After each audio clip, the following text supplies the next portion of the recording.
Hello student, class 7th maths के chapter number 2 की exercise 2.2 से क्वेश्चन नंबर 5 सॉल्व करेंगे।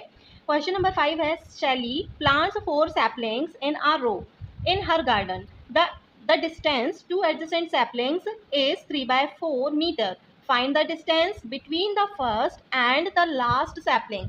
सैपलिंग मीन्स होता है छोटे छोटे से पौधे जो कि नर्सरी में मिलते हैं, ठीक है। अब इसमें बोल रहे हैं कि शैली प्लांट्स 4 सैपलिंग्स इन अ रो, एक रो में उसने प्लांट किए हैं, प्लांट यानी लगाना।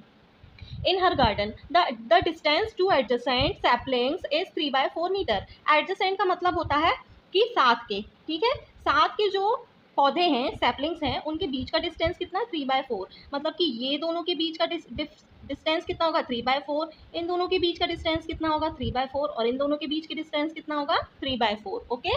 Find the distance between the first and the last sapling. मतलब कि ये वाला सैपलिंग, ये और ये लास्ट वाला, इनके बीच का डिस्टेंस फाइंड करना। ओके, तो कैसे स्टार्ट करेंगे? सबसे पहले तो आपको डिस्टेंस निकालना है टोटल। तो यहाँ पर लिख लेंगे डिस्टेंस बिटवीन फर्स्ट एंड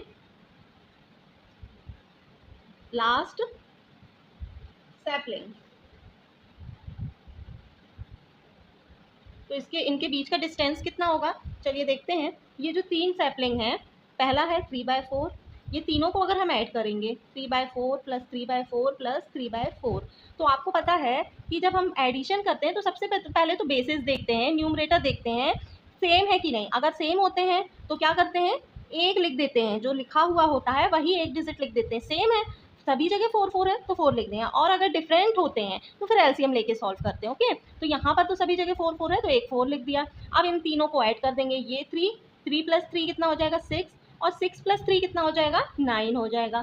ठीक है, तो हम इनको इस तरीके से भी सॉल्व कर सकते हैं, लेकिन जब ये सेम है ही तो इनको हम क्या कर सकते हैं कि मल्टीप्लाई के द्वारा भी तो सॉल्व कर सकते हैं ना। मतलब 3/4 जो है वो कितने टाइम है, 3 टाइम है, 1 2 3 है ना, 3 टाइम है, तो डायरेक्ट 3 से मल्टीप्लाई करके भी तो निकाल सकते हैं। 3 3 ज़ा 9 एंड 4 का 4, क्योंकि 3 3 ज़ा 9 एंड अपॉन में 4 है तो 4 एज इट इज, तब भी सेम निकलेगा। तो हम इसे मल्टीप्लाई के द्वारा निकालेंगे। तो यहाँ पर पहला क्या है, डिस्टेंस कितना है, 3/4 का डिस्टेंस है ना, 4 मीटर का, 3/4 मीटर का। और है टोटल कितने, 3 है, तो 3 से मल्टीप्लाई कर देंगे, कितना आ जाएगा यहाँ पर, 3 3 ज़ा 9/4 मीटर, ये आ गया। इसके बाद इसको हम डिवाइड कर लेंगे। क्यों डिवाइड करेंगे, क्योंकि ऊपर क्या है, ये न्यूमरेटर जो है वो ग्रेटर है 4 से, है ना, बड़ा डिजिट है। तो यहाँ पर हम इसे मिक्स्ड फ्रैक्शन में तो ज़रूर कन्वर्ट करेंगे। तो यहाँ पर 9 लिखा हमने और 4 से डिवाइड कर लेते हैं, तो 4 2 ज़ा 8। अब 9 में से 8 को माइनस करेंगे तो कितना आएगा, 1 बचेगा। पॉइंट लगाएंगे, 0 इंक्रीज करेंगे तो 4 2 ज़ा 8, क्योंकि 4 2 ज़ा 8 के बाद 12 ज़्यादा आ जाएगा तो 8। अब 10 में से 8 को माइनस किया, 2। अब 0 पॉइंट तो लगा चुके हैं हम, तो 0 इंक्रीज कर सकते हैं, है ना। तो यहाँ पर 0 इंक्रीज किया, कितना हो जाएगा ये, 4 5 ज़ा 20। तो ये तो आ गया हमारा डेसिमल में आंसर।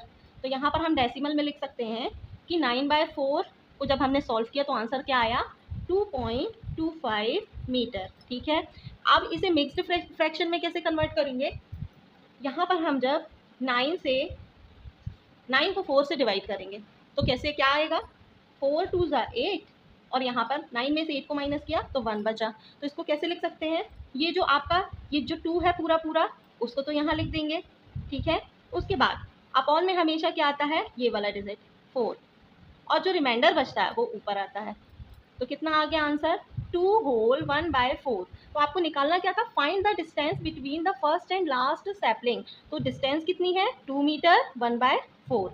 ठीक है, तो यहाँ पर 2 मीटर तो पूरी पूरी है, जैसे यहाँ पर 1 मीटर ये हो गया, और ये दूसरा मीटर, और ये तीसरा मीटर, तो ये 1 मीटर और ये 2 मीटर तो पूरी पूरी है। इसके बाद 1/4 मीटर बोल रहे हैं, मतलब कि ये जो 4, इसके 4 पार्ट का एक पार्ट है ये। ठीक है, तो तीसरे वाले में बस इतना पार्ट लिया गया है, मतलब ये दोनों पूरे पूरे और इस वाले के जो 4 पार्ट में से एक पार्ट लिया गया है। ठीक है, तो टोटल आपकी लेंथ कितनी है, इतनी, ये है आंसर।